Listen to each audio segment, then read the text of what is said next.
Samantala, naabo ang lahat ng ari-arian ng isang mag-asawa matapos sumiklab ang sunog sa Aurora. 2 truck naman ang nadamay sa naturang sunog. Yan at iba pang mga rumarapidong balita mula sa probinsya, hatid ng iba't ibang istasyon sa ilalim ng MBC Media Group.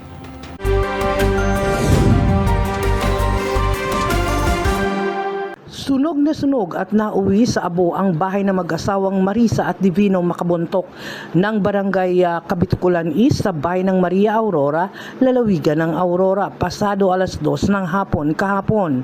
Walang nailigtas na mga gamit ang mag-asawang Makabuntok dahil sa mabilis na pagkalat ng apoy. Kasamang nadamay sa nasunog ang isang oil tanker at pick-up truck na pag-aari ng mag-asawa na nakaparada sa gilid ng kanilang bahay, habang maswerte namang nakaligtas ang mga anak nito na nailikas agad matapos nga nakumalat ang apoy. Kabilang dito na nakaligtas ang 3 mga anak nito. Ayon sa hepe ng Bureau of Fire Department na si Chief Inspector Cesar De Lupa, umabot ng 30 hanggang sa 40 minuto ang pag-apula sa apoy para hindi kumalat sa tabi pang mga sari-sari store, LPG store at ang gasoline station na pag-aari ng mag-asawa. Sa nag-responde ding mga karatig Bureau of Fire Department mula sa mga bayan ng Dipakulaw, Baler at San Luis ay mabilis ding naapula ang apoy. Inaalam pa ang kabuang pinsala, gayon din ang pinagmulan ng sunog na sinasabing sa bahagi ng kusina ng naturang bahay. Paalala ng Bureau of Fire na si Chief Inspector Cesar Nalupa ay lalo't papalapit na ang buwan nga ng Fire Protection Month. Sana ay mag-ingat ang ating mga kababayan at siguraduhin na lalo na ang mga tangke ng LPG at ang mga nakasaksak na mga kuryente o overloading na paggamit sa mga saksakan ng kuryente ay laging i-check.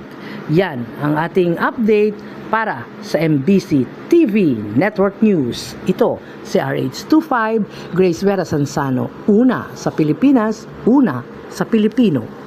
Arestado ang lalaking dadalaw sana sa pasyente sa Western Visayas Medical Center sa Iloilo City matapos na nakuhaan ng shabu sa kaniyang bag.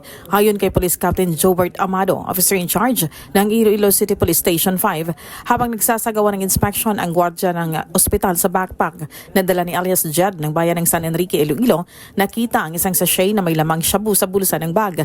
Humingi ang gwardya ng tulong sa mga doktor na tumawag ng pulis. Itinanggi ni Jed na siya ang nagmamay-ari ng item at pagmamay-ari umano ng kaniyang tiyuhin ng backpack. Nakipag-ugnayan naman si Captain Amado sa mga pulis sa bayan ng San Enrique at napag-alaman na may record si Jed may kaugnayan rin sa illegal drugs. Ipinadrug test si Jed at positibo ang resulta ayon sa pulis. Inihahanda na ang kasong paglabag sa Comprehensive Dangerous Drugs Act of 2002 laban kay Jed. Para sa MBC TV Network News, ito si RH39, Aini Grace Bravo. Una sa Pilipinas, una sa Pilipino. Isinuplong sa pulis ang mismong residente ang 2 katao habang nagpuputol ng kahoy sa isang lugar sa bayan ng Lope de Vega. Sa pagresponde ng PNP Code in the Act ang 2 sa pagpuputol ng puno gamit ang chinso. Nagkaroon ng investigasyon at lumalabas na walang permit ang ginamit na chinso na ayon sa PNP paglabag sa Republic Act 9175 o Chinso Act of 2002. Ang 2 nagpakilala sa kanilang mga alias na si Bok at alias Nunoy parehong nasa legal na edad. Dahil sa walang naipakitang permit, kinumpis ka ng otoridad ang isang unit na chinso na ginamit sa pagpuputol ng puno. Ikinulong ang 2 dahil sa illegal na aktibidad, kabilang dito ang illegal na paggagamit na nasabing chinso. Nakatakdang humarap sa karampatang kaso ang 2 arestado. Mula sa MBC Network News, RH34 Jane Galit Pantayan, una sa Pilipinas, una sa Pilipino.